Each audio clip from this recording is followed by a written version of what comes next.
Good morning. Happy today. Oh, hey, the heck is going on? Happy today, man. I'm sorry. And happy Before Father's we started, I was, oh yeah, happy Father's Day to you. I was working on an AI piece, and I got sidetracked, and I was blown away by it. Sorry. Oh, wow. What's going on? Yeah. What is it? Oh, it's a new project AI called art? Verbal AI. Huh? Oh, okay.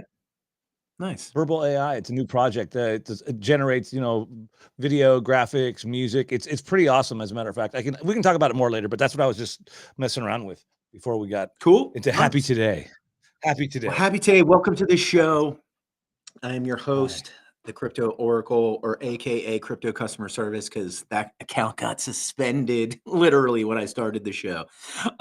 Too much let's spice, give Gerald. Too much spice. Yeah, I'm too spicy. I tell the truth, and even though Elon says freedom of speech, that's why my account got suspended. Freedom of speech.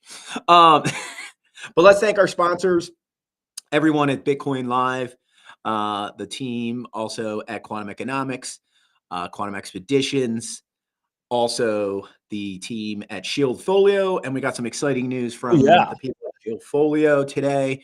They have a discount code for all our viewers today. If you do want to invest in a Shield Folio and purchase, you get a 20% off discount. If you apply the code Bitcoin Live 20 in all caps when you check out, you will receive the 20% discount. And that's some good stuff right there. 20% off the Stone Book. See, that's what I needed. I needed one of those because I had problems with my phone, and I had let's just say I had a wallet on there, and I forgot that where my keys were, the words, right? And I'm like, oh, I just screwed myself because I don't know where my keys are, my private words. And if I had one of those, guess all what? together. Yeah. They would have been right there in the Shield Folio Stone Book, and I would have not even had a problem. And then I would have gotten my poop coins off that exchange and been able to put them in the wallet and anyways. God bless Shield Folio. Thank you so much. Yeah, again, and thank you everyone at Bitcoin Live. Thank you to MattySats. Thank you to Nick. And today's thank you, Gerald Blata. Thank you. And give yourself a round of applause, Gerald, because you know what? You're no slouch yourself. Even though my little prediction from last show didn't come true. Let's get into that. Predictions didn't come true. What it happens. It's like, oh my gosh, what? We better put this on the calendar here. Today's topic is why it is imperative for Americans to be stacking sub $1 million. So the first thing is, let's get into the other topic, which what happened? Because we did have some momentum, right? We did have, was that 2 weeks ago? We did have some Sunday movement, and we did have some pumpage on Monday and Tuesday. And then what happened on Monday? Oh, this new company, Carindale Capital. Yeah, so they put out this new thesis, and they think Bitcoin mining's a joke, and they put out a huge short. And literally within 24 hours of their huge short, the short positions in Bitcoin all of a sudden went to like 10x in like 3 days.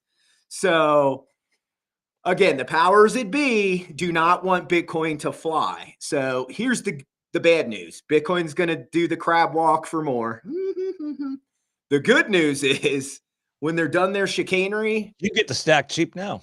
Yeah, this is true. You can stack more at 66. And that's the other point of the whole show, right? And we're going to get into that. But the powers that be right now want to maintain Bitcoin sub 100K. But like I said, the good news is you can only manipulate Bitcoin for X amount of time.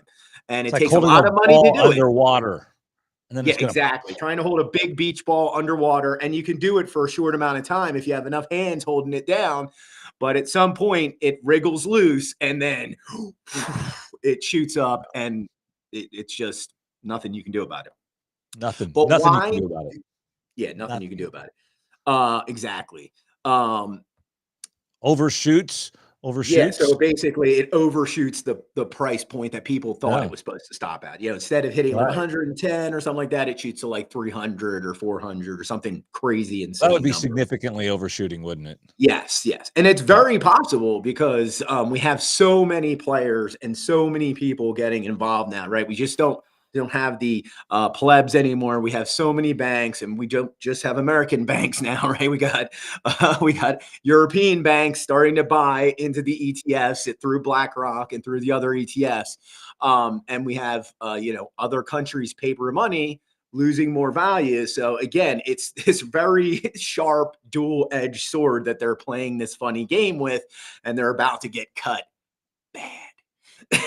So the Carindale douchebag capital, I've said this many times to people that have more money than you and have less money than you. You are not smarter than Bitcoin. Let me repeat that. You are not smarter than Bitcoin. You will lose all your fucking money, and you might lose your family, your reputation, everything. Like literally, you're going to learn what Bitcoin extinction is. We did a whole episode on it.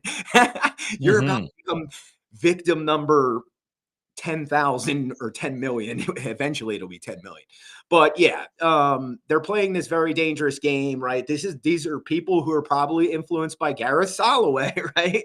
And again, you're all going to lose lots and lots of money because you're not smarter than Bitcoin. I'm just sorry to say. Yeah. But why is it crucial for Americans to start stacking sats now at like sub 100K, sub $1 million? Because at $1 million Bitcoin, right, we have Satoshi penny parity, right? My cat just meowed. My cat never meows. You see, the universe is speaking. The cats, all the animals are in agreement and alignment with a sat to penny parity. I see what you're saying here. I dig it. Yeah. So again, right now, you can get around 1,400 sats a dollar, right? Roughly, more or less. When it hits 100K, you'll be able to get 1,000 sats per dollar, which is still a steal of a deal. When it hits $1 million, you will only be able to get 100 Satoshis. Mr. Greenspan joining the Mr. Greenspan's joining the conversation this morning. Matty! This afternoon. This evening. I don't know what it is. He's in the future. He's like in another time zone. He is in the future. He's in tomorrow. Happy Father's Day. Happy Father's Day, I know Mr. he's got a big fan. But yeah, it's imperative. It's totally imperative that you're stacking now, right? The other reason is the CBDCs, right? Like they'll keep the official story is they're not coming. Unofficial story is they're coming very soon. This is like the worst. This is like the worst kept secret. Like everybody knows they're coming. They're talking out their ass, right? No. Only the crypto people know they're coming. Not everybody. I talk to people. Yeah, I still do the Uber, and no, most of these people have no clue. I try to obviously you're right. Inside our little echo chamber and our little bubble, we know. But when you hear, presidential candidates saying that they're going to, stop a CBDC, or you hear other politicians saying they're going to stop a CBDC, that sounds all well and good, but I think the odds of them actually turning and doing that are probably going to be slim to none, because once they're in office, there's going to be external pressures that are more powerful than their campaign promises. So yeah, exactly. And just to that point is like all the signs are around us, right? Like you have the video from Christine Lagarde from 2 weeks ago where she's basically saying, here comes the digital euro. You'll still be able to use the cash. Yeah. But again, you have to read between the lines, right? Jerome Powell says, we're not working on a CBDC. No, you're not. The Fed isn't. Right, but other people are.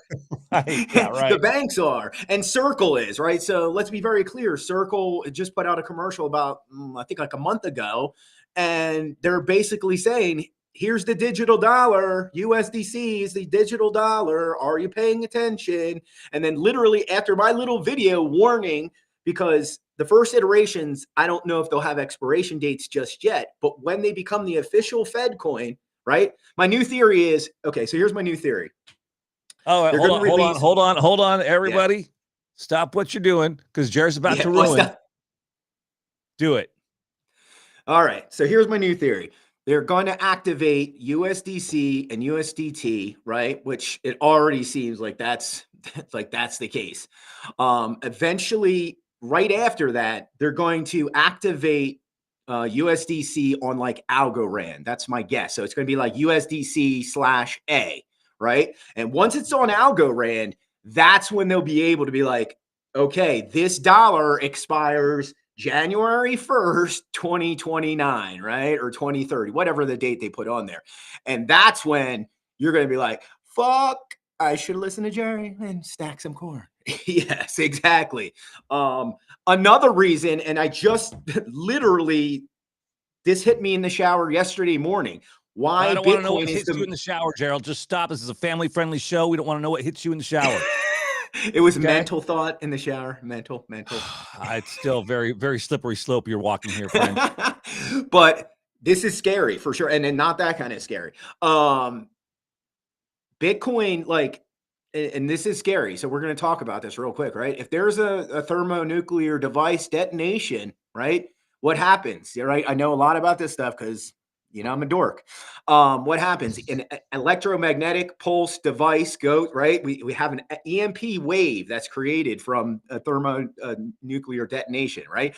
Wherever that is, those servers, pew, gone. All right. All your money. Pew, whatever sector it is, if it's the Ukraine or whatever, in that general area, pew, gone. Everything's zapped, poof, adios. Right? Gone. If you have Bitcoin, guess what? Yeah, you might not be able to use it for a few days, few weeks, The network might even comes be a back few up. months. It's still there. It's still there. It's still on chain. That's exactly right. As soon as the network goes back live and we're back online, boom, your Bitcoin's still there. Your dollars, don't know. This guy, I think, though, goes to the point of where you have to address your risk profiles. Like maybe it's good to have some actual gold coins or silver coins on hand. Again, depending on your risk profile, just in the event of something of that happening, then you know have some Bitcoin, yes, but maybe have a little bit of hard gold or hard silver on hand. Or anything that's barterable, right? Like cannabis, Tobacco, cigarettes, lentils, tobacco, toilet paper, whatever. Water. Like there's a big list. Coors Light. I don't know. Yeah. So some people are like, oh, you got Coors Light? All right. Yeah, that won't work in my neck of the woods or your neck of the woods, by the way. You got a good IPA? All right, sure. Okay. You might be. Yes, you're right. But yeah, it is the hardest money ever created, right? Like this is a huge distinction, right? Paper money is not protected by thermonuclear fucking war. Right? It's gone. If you have a stack of money and you're safe and your safe's in the zone, yeah, all the money's gone. If you're outside the zone, you're cool, but your money just got vaporized, literally. So stack sats, it's again the hardest currency ever created, right? Ever. It's imperative that you start again. It's a numbers game, right? We just went over this. As we approach 100K, you get less and less and less satoshis, right? As we approach 1 million, you're getting closer to just 100 sats for your dollar, and that's going to make it really hard to get those nice returns that everyone gets when they sit on their corn on these times and stack, which a lot of people, the smart people, are doing right now. Like you got Michael Saylor, right? It just did another conversion the other day. Yeah, another 500 mil, right? Right. So and again, then he's upped his target now to 8 million, I believe, per 8 BTC. mil. Yeah. So I mean, again, this is because as soon as it crosses that 1 mil, it's going to be super difficult for anybody to save. And it's not what you want. You don't want to be walking into that brick wall, right? At the last second when everyone else is, taking full advantage, right? Like you were saying earlier, we all know CBDCs are coming in the crypto verse. Well, here's one thing that everybody knows is coming, right? I talk to Americans all day long. Everyone sees that there's a collapse coming, right? Everyone and their grandmom sees that that's coming. So let's be very clear. The property bubble, if you haven't been watching in Florida, is literally like standing on the edge of a knife as we speak right now. Hey, Gerald, really quick, I just want to interject here and kind of circle back to something you brought up earlier in our conversation today, talking about CBDCs and payments, and you mentioned Algorand, and I want to I want to ask why you think Algorand, and I'll tell you why I would agree with that, is because we know it's a WEEF coin, we know it's on the list already, and I want to get your reasoning why you think WEEF, and then when you're done, I've got something I want to share with you that I think supports everything that you just said. So why do you think Algorand, though? Well, so Algo, I mean, the cryptographer, I think is Silvestri, I believe his name is, if I'm not mistaken. Double check my math on that. But the cryptographer that devised Algorand has been working with the federal government for like 30 years. He's been doing cryptography for the U.S. federal government for some time. Algorand, it reminds me of like XRP, but way more secure. So, and how you can tell that is that the cryptography that they use, right? When you look at an address, I tell people anytime I'm doing research on a blockchain, I look at your address. Obviously, if the address is 0x, we know it's an Ethereum product. But when you look at an Algorand address, it's like all caps, almost all caps letters, very similar cryptography to Cardano.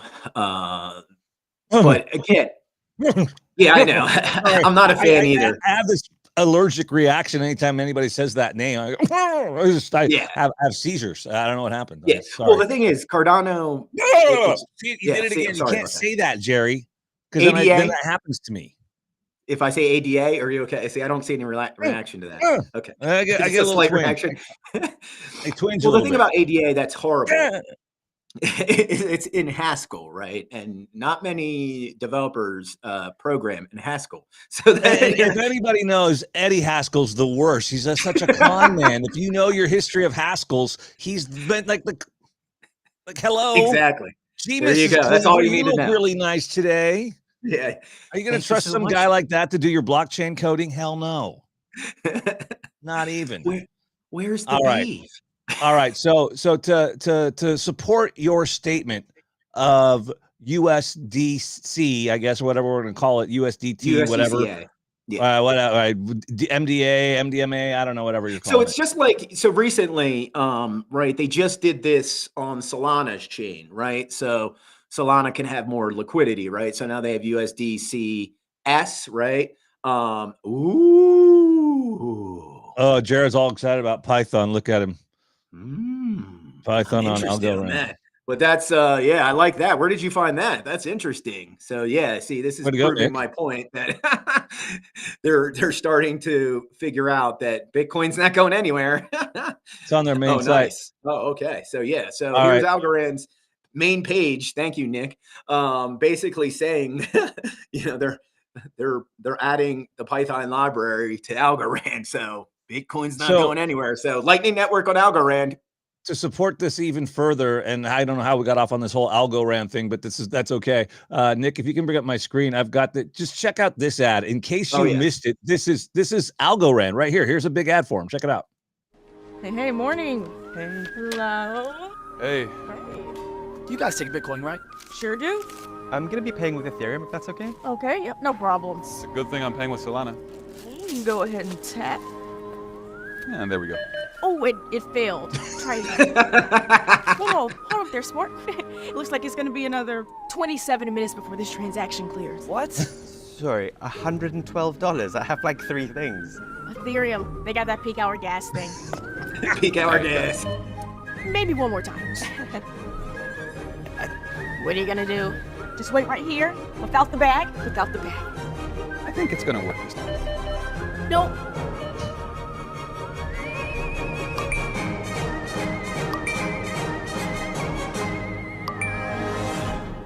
Should have shot with Algorand. How do I get in that line? Okay, and that guy right there, Anthony Scaramucci, right?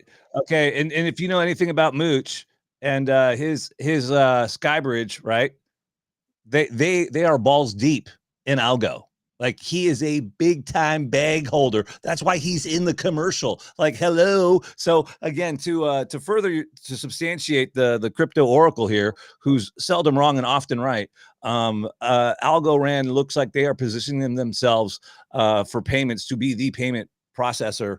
You see with their advertising and their marketing right there. So, and they nailed everything correctly, right? Solana oh, doesn't work. so funny. Yeah, So and they're funny. like, yeah, $112. I got 3 Gas things. fee.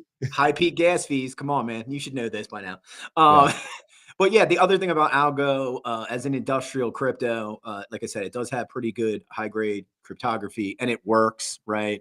Every time I've used it, I've only used it maybe like a half dozen to a dozen times, but every time I've used it, the payments are done like super dip. Like literally, we're talking seconds.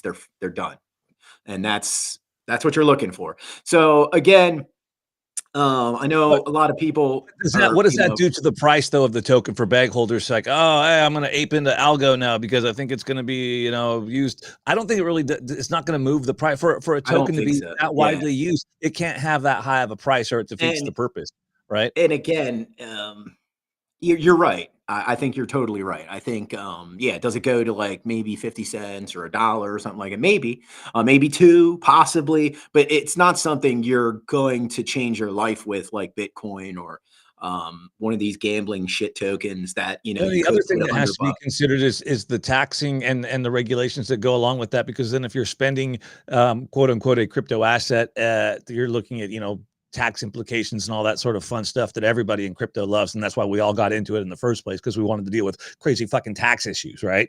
So yeah, of course. Yeah, that's the fun part. But they're gonna have to change those laws though, because if you're doing that and you're spending your digital asset, whatever that might be, right? Solana, Ethereum, Algo, whatever, for orange juice, tomatoes, toilet paper, etc. Well, they're gonna have to change all of that. So and again, I think that's why you look at a digital, some sort of CBDC digital dollar where they are going to change that. So it's not all the rules are going to change. I've been saying that since I got into crypto 7 years ago. All the tax laws were changed. So unless you're making millions, that comes with the new the Safe Banking Act, HR House Resolution 2851, I think is what it is. But it's the Safe Banking Act. It's been proposed. It's being ratified and worked on right now, and it's actually got a lot of bipartisan support. So once that comes through, I think that's going to change a lot for the banks, the way banks are able to custody crypto. I hate saying crypto, but you know what I mean? For sure. And then there was that story just came out a few hours ago. Ro Khanna and the president, they're going to have a big powwow about Bitcoin and crypto because they know they're behind, right? Funny, they're like, ooh, they're going to have this, big round table discussion on crypto. And they're like, in the beginning of July. I'm like, they don't get this shit yet. They don't get this. They still don't get it. You can't wait 2 weeks. You guys are already behind the 8 ball by like years. And then you're like, oh, let's wait 2 more weeks. No, that's like waiting in crypto. That's like waiting like another, it's like almost 2 months, right? Like they don't get this. But I have a video I wanted to share too, because Jerry's got a video, everybody. Let's go. We all like Peter St. Ange. Dude, I love Pete. This is, as somebody who's been saying Bitcoin, you use dark mode. Look at you. You use the dark mode on your Twitter. Look at you. You go dark mode.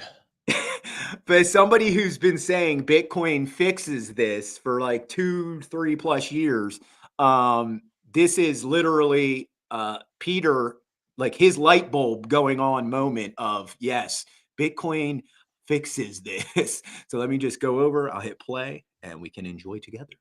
I think that's fascinating about Bitcoin is that it was invented for more or less bank bailouts, right? And, that was the Genesis block. But then we keep discovering, there's like a sort of the running joke where we say Bitcoin fixes this. And then the other guys are like, what is it gonna, is it gonna cook my bagel?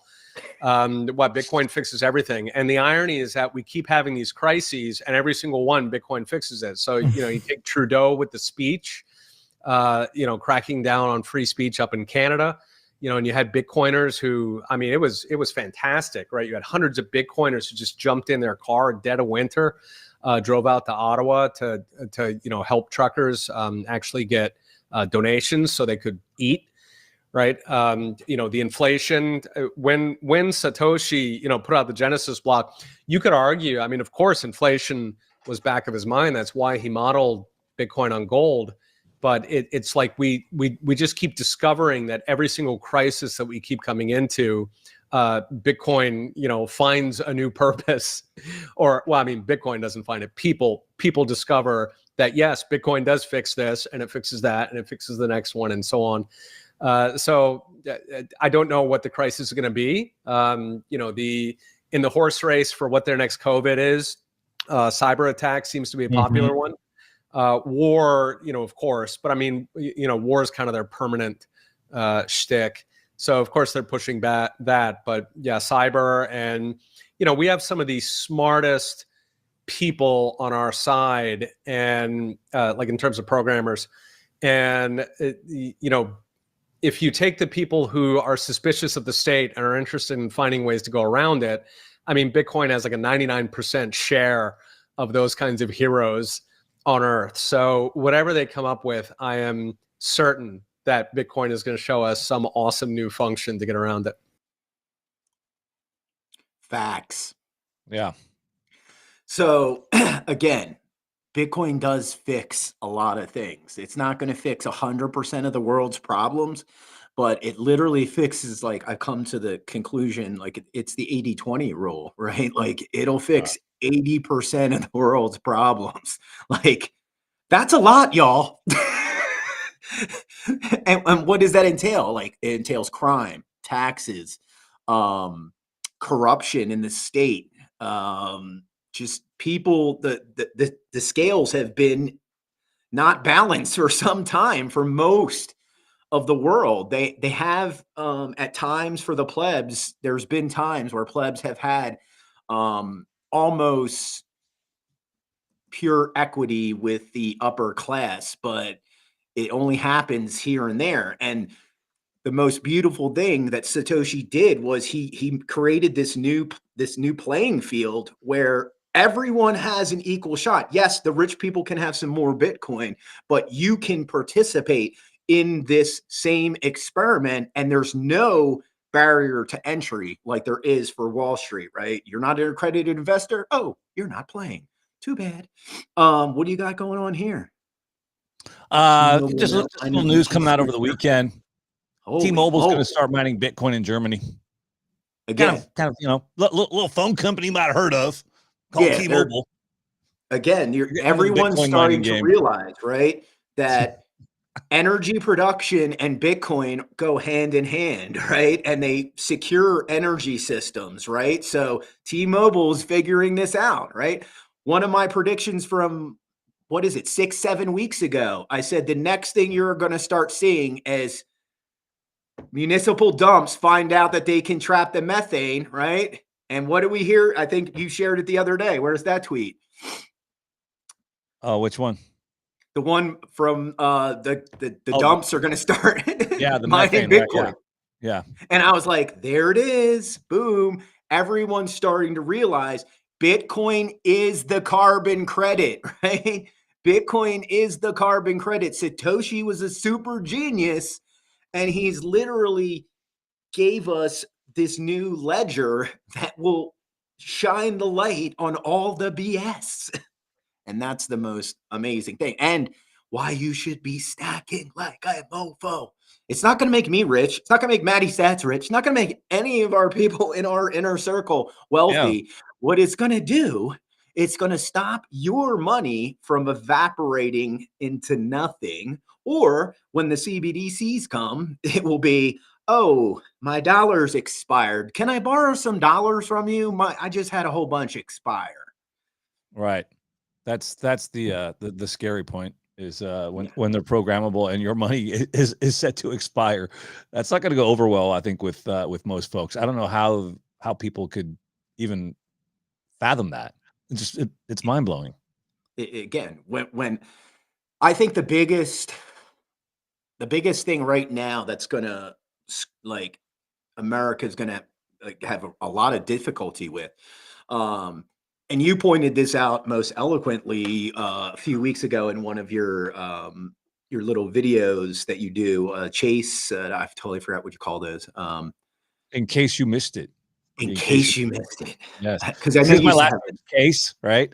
And so Yes, it's like yes. that Oh. case in case you missed, right? See? Hashtag duh. Right. But yeah, one of your in case Yeah. one of your in case you missed it, which I didn't miss, was you stating that basically, oh shit, I just lost the heck was I was gonna say. Where were we going? The mining. Oh yeah, I mean, Bitcoin is the carbon credit to all this stuff. It is the key, right? You just had that thing up where the municipal dumps are going to collect methane and then hook up Bitcoin miners to it, right? We've got ExxonMobil and BP and all these companies slowly starting to figure out we can cap this methane flare and generate revenue from it now, right? So the other half of that equation, the really important part of that equation is Bitcoin miners need to start partnering with energy companies, right? And or start generating your own energy, because it's this really amazing seesaw, right? And when you're just a Bitcoin miner, the seesaw kind of leans this way, right? And it's good and you're making money, but as soon as prices of energy go up, right, your seesaw is leaning in the other way. And that's why you have to kind of balance it out with energy production.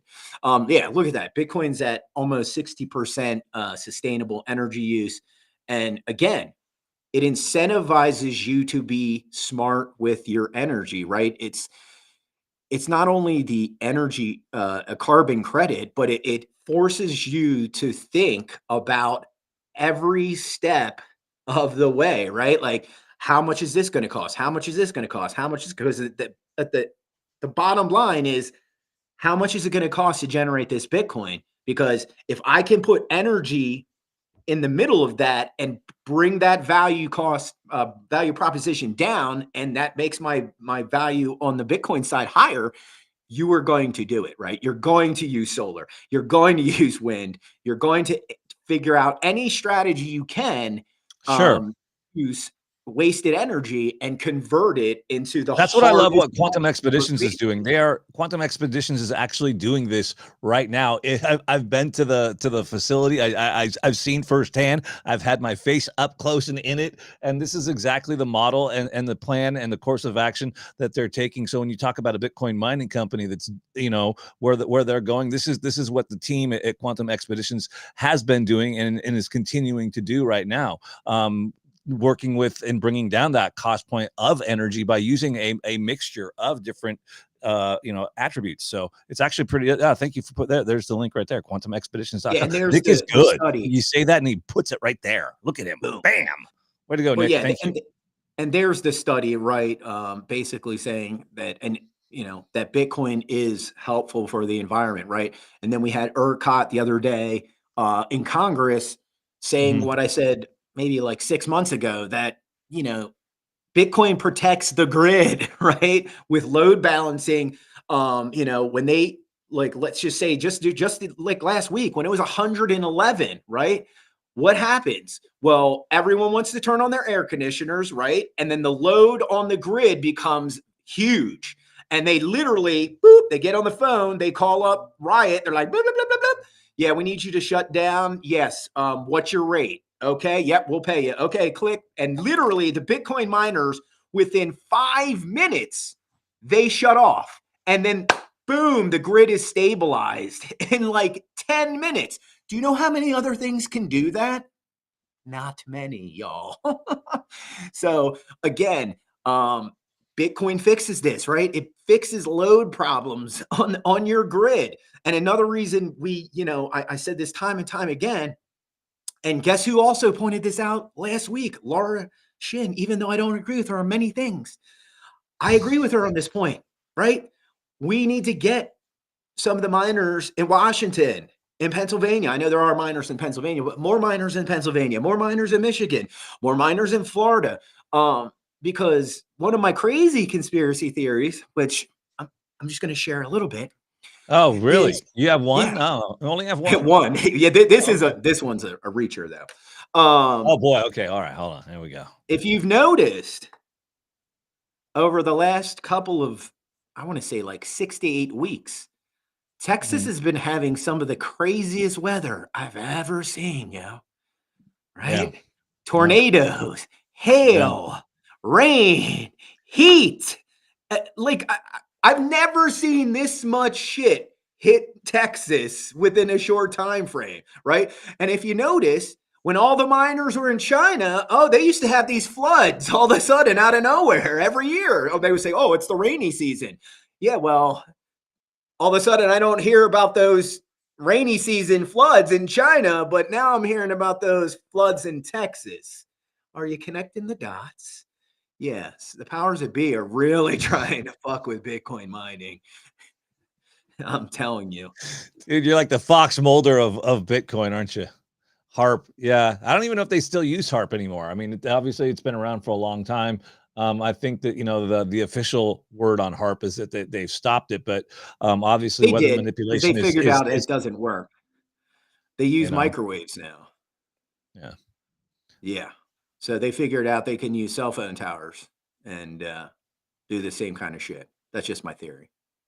Oh, that's a fun theory. Yeah. It's an exciting theory. Yeah. But yeah, microwaves. There's a couple of people's heads that are like,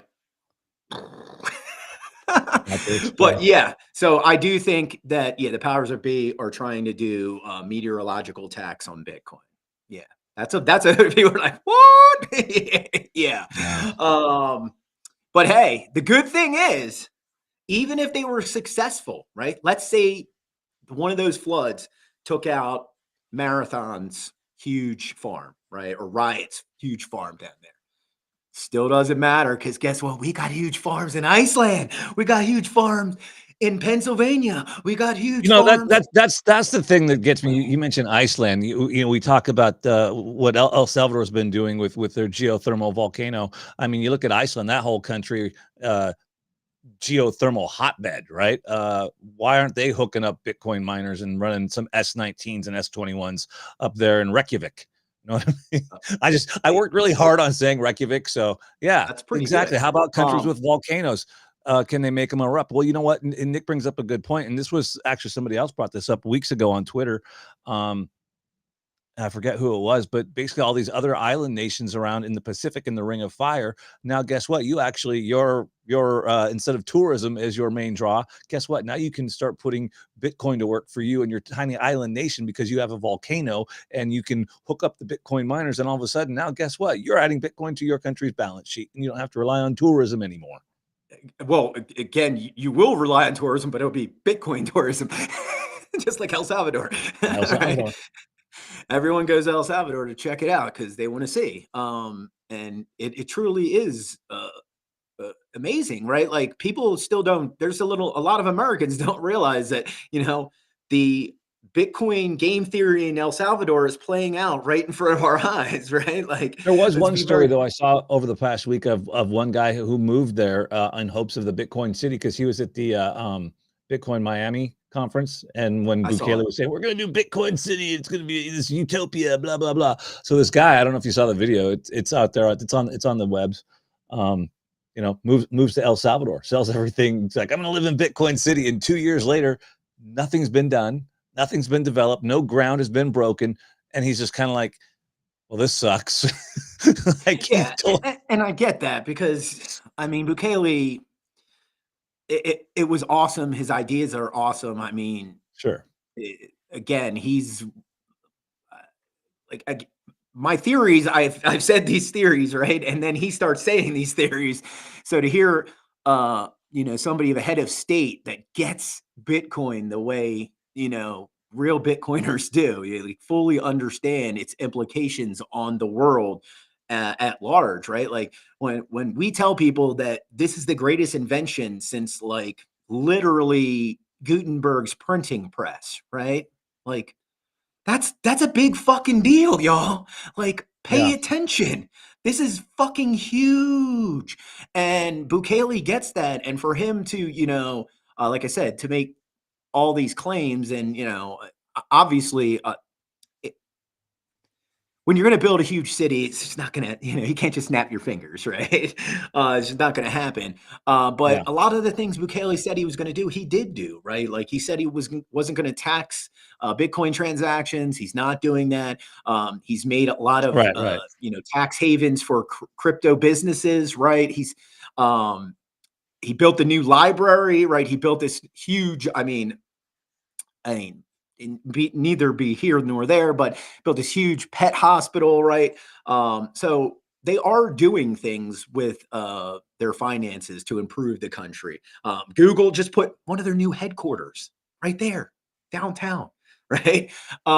So this is happening, right? And it's changing the face of El Salvador, and it's going to change the face of the world. It's just everyone is now playing catch up, right? We got the banks of the world going, holy shit, this shit's actually really cool. Larry Fink loves this stuff, right? Yeah, and of course. In another conspiracy theory that this one's not that far stretch, Carindale Capital, I bet you $500 that Carindale has connections to BlackRock. Oh, surprise! Right? Well, I think the first name. I mean, when her name's Karen, I mean, hello, that should give you a tip off right there. I mean, anybody named Karen, that like the warning bell should be going boom, boom, boom, boom, boom, boom. Karen, and who is this Carindale, anyways? Like I've never even heard of her. So whatever.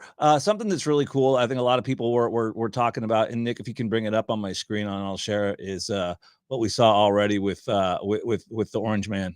To further secure America's future and create opportunity for young people, I will end Joe Biden's war on crypto, and we will ensure that the future of crypto and the future of Bitcoin will be made in America. We're going to keep it right here, and a lot of it's going to be done right here in Florida, right? Yeah. So to further secure America, we're talking about Bitcoin. We're talking about America. We're talking about, hey, what's going on, Inspired? We're talking about Bitcoin and politics, and how Bitcoin really it for me it's a matter of time. And I think people are, smarter people like Ryan Selkis are speaking to Trump and advising him on this. It really is an issue of national security. It really is an issue of national security. Oh, most certainly. And the good thing is that it's on the agenda now, right? The bad thing is that they're all going to, kowtow to the issue to get your vote, right? They're all going to do what they can and say what they can to try and get your vote. I've been telling people vote Team Bitcoin, and I know that sounds weird, but that's how I'm going to go approach it. I'm just going to keep stacking sats because it doesn't matter who is elected president. My prediction of an economic collapse in October is still going to happen, whether it's Trump or it's Biden. And how bad that is, I don't know. And how long and how shitty it could get. Well, you're saying you think an economic collapse is going to happen this October. So that would be under the Biden administration. That'd be. Yeah. Again, and it wouldn't, again, it doesn't matter if a new president comes in or out, right? Like Bitcoin's still going to work if the shit hits the fan, right? That's why you should be Team BTC, because the scariest stuff right now, like I stated at the beginning of the show, if you didn't see the Russian Navy pulling into Havana, Cuba, you don't know shit, right? You literally have got full blinders on, and that's a lot of America too. There's a lot of America, and I do that too. I don't watch the news until literally the end of the day. I tell people only data I get from mainstream media in the morning is weather. That's it. I have very benign information, right? Wow. I don't like stuff influencing me that early in the morning.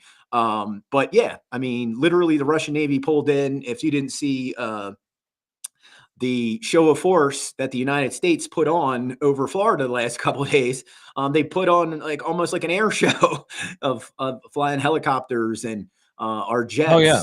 This is akin to, we haven't seen this kind of activity, not in our lifetime. I mean, prior to my life was the Cuban Missile Crisis, Correct. And I think what this does, I think what, it sends a message to America. Hey, just as all this activity has been going on in Ukraine, that's right there on Russia's door. And Russia's like, hey, we don't want all this happening in our backyard. Well, okay, America, now we're going to come to your backyard and see how you like it, you know? Exactly. So I think that's a bit of the posturing that's going on. And like most of America, you know, back in the 60s when we knew about this and there was a major concern. We were freaked the F out, right? Now, well, like you said, I don't think people are really paying attention as to what's happening, what's going on, and they're distracted by, you know, Kim Kardashian and Kanye and Taylor Swift and, you know, all this other stuff that's going on, and plus inflation and high grocery prices and all these other things. They're too concerned with other things that matter to their daily survival to really pay attention to these bigger things at play that are going on in the peripheral. You know what I mean? And so if you're just so focused on just trying to survive day to day and like, how am I going to make sure that I got enough money to feed my kids, right? Because I can't even take my kids to McDonald's anymore. That's now become a luxury. Like, oh my gosh, what are we going to do? And Americans are struggling because of inflation. They're not going to be paying attention. Right? Exactly. The hamsters are working harder for less and distracted by the circus. You know, that's exactly what's going on. Yeah. And that's the thing, is that the internet is distracting them away from the circus, right? Like before the internet, you know how many more people were obsessed with sports and you know, outdoor activities, etc. I mean, literally, I just said this the other day, the smartphone is probably one of the most amazing, it's right up there with Bitcoin, one of the most amazing technological innovations in the last 30 years. And it has helped get a whole bunch of people out of poverty and some people into very lavish lifestyles, but it's also killed more people in the last 30 years than anything else I know of. It's crazy, but it's true. Those right? killer Like cell phones, man, that sometimes they're just known to randomly attack. They're like randomly just jump at you like. Well, again, it's not the phone itself. Yeah. I got you. It's attacking me. But it's not the phone itself. But when I was a kid, there wasn't a bad phone. Put it down. Beat it away. But when we were kids, there wasn't something called selfie side. Right? How many people do you know die on a weekly basis because they got to get to the edge of this cliff of this mountain, or they got to get to the I got to get this clip in this ocean. I got to get a clip of this wave. Dude, I'm doing it for the gram, man. I'm doing it for the gram. Exactly. They got to get those views. They got to get those likes. The one I just saw the other day is Indian influencer. You know, one of the top influencers in India. What's that? Hit by the train? No. He was doing a stunt on this like huge Ford tractor, and he had it. You know, he was rocking it back on its wheels, and then not no on helmet, no roll bar, no nothing. That's it. Bye. But again, the smartphone is taking out lots of people, and not just that way, right? How many people in Robinhood in 2020 who just, you know, they saw like, oh, I invested 50K into this option. I was like, uh-oh.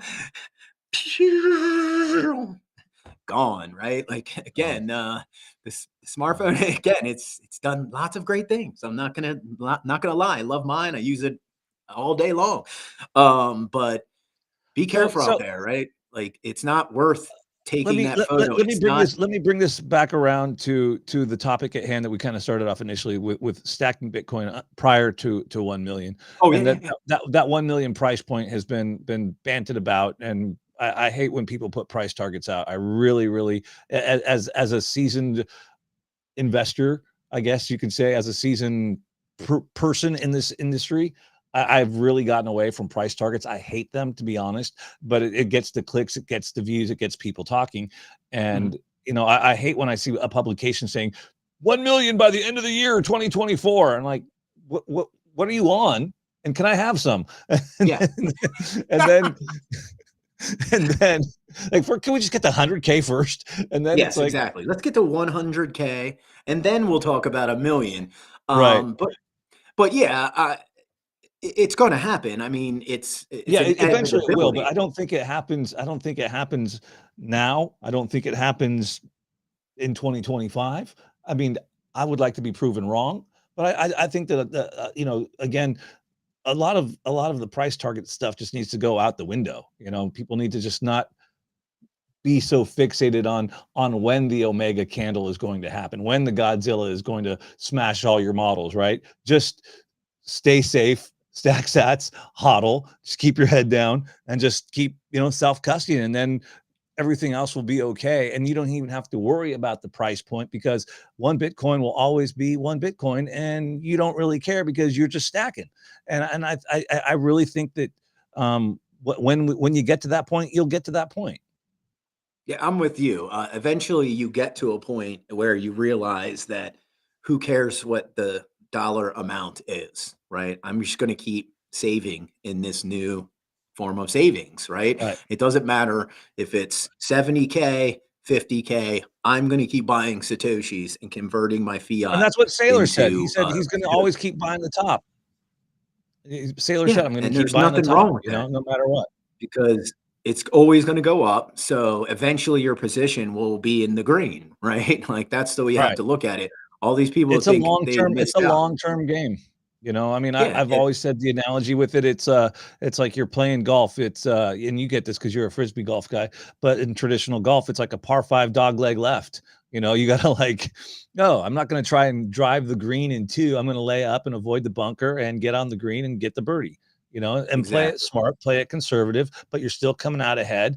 And, you want to be aggressive and try to drive the green in 2. Well, that's probably the shitcoin casino. There you go. Way to go, Nick, pulling it up right there.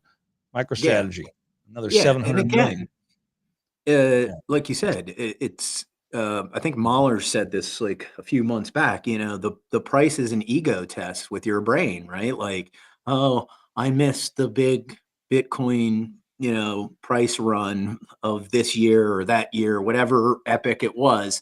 And it's like, stop thinking that way. You're literally just going to wreck yourself, right? You're personally going to Bitcoin extinct yourself, right? Because that's what that kind of mentality does, right? Like, oh, I missed the boat. No, you didn't miss the boat. You just think you've missed the boat, right? Stop thinking that you missed the boat. You have not. Every day that Bitcoin is at 60K is a day you can take $1 and make it in the 14 to 1600 Satoshis, right? Right. Yeah. Anytime that you exactly. And I think that's the point that a lot of people need to learn is once you get to that point, once the price becomes that, exactly. We're still early. Once it becomes that point though, then it gets flipped. Right. And that's when you're like, oh shit, now maybe I might be a little late. You know what I mean? When you're not, when it's almost like you said, when it gets to 1 million and it's a sat to penny parity, then yes, that's when I'm saying it's too late. You're late. The boat has already gone under. Yeah, at that point you have to, put more hours in for your dollars, right? Because those dollars can't be stretched as further as they could be, right? And that's like my theory from I think show 3 or 4 when we talked about that Bitcoin is the gravity of the financial universe. You're seeing that right now as all the banks there's a lot of stuff that seems to be happening behind the scenes right now. And a lot of people like from Dennis Porter to other folks that are working hard behind the scenes with regulation with here in the United States and especially with banking and whatnot. It sounds like there's a lot of things that are very, very exciting. And a lot of people are very bullish about what's happening between now and probably the end of the year and with the upcoming election with what's going on in Bitcoin. And so there's a lot of bullish sentiment, I feel, behind the scenes. And once this like, again, the House bill or HR, whatever it is, 2851, the Safe Banking Act. Once that gets done, and I think that does get done this year prior to the election, I think in the fall, when Congress comes back and does their stuff, that gets passed. Then I think we're at 100K. And then at that point, we're up, through the bull market through 2025, right? We kind of hit that same pattern again where we hit that peak September, October 25 after the halving, 18 months out. And, I think that's probably fair. Does it hit a million? No. Does it hit 1 million? No, I wish it would, but we got to get to 100K first. And I think what gets us to 100K though, is once this regulation, the Safe Banking Act gets done, banks are able to custody. Look, we've shared this how many times already here on this app, the documentation and the guidance from the OCC and the FDIC jointly talking about custodying crypto and loans and stable coins. And this was officially on the OCC's website. So we know that they've been talking about this for a long time. And I think now is the year that it gets done, because it's a political issue. It's an election year. So all these things factoring together are going to move this, down the field. And that would be the catalyst, I believe, to 100K. And that's kind of what the short term. And I think a part of the issue why Bitcoin isn't going higher is also because of L2 transactions, right? They're not verifiable. So the Lightning Network, this is my newest prediction. And there's been so many predictions in this show today, Jared. I mean, I know there's a lot of them. There's a lot of them. They're juicy. They're good ones. This one's an amazingly awesome one. So I've been saying for some time that once we figure out how to move Satoshis from L1 to L2, which, there's tons of wallets that do that, no problem. The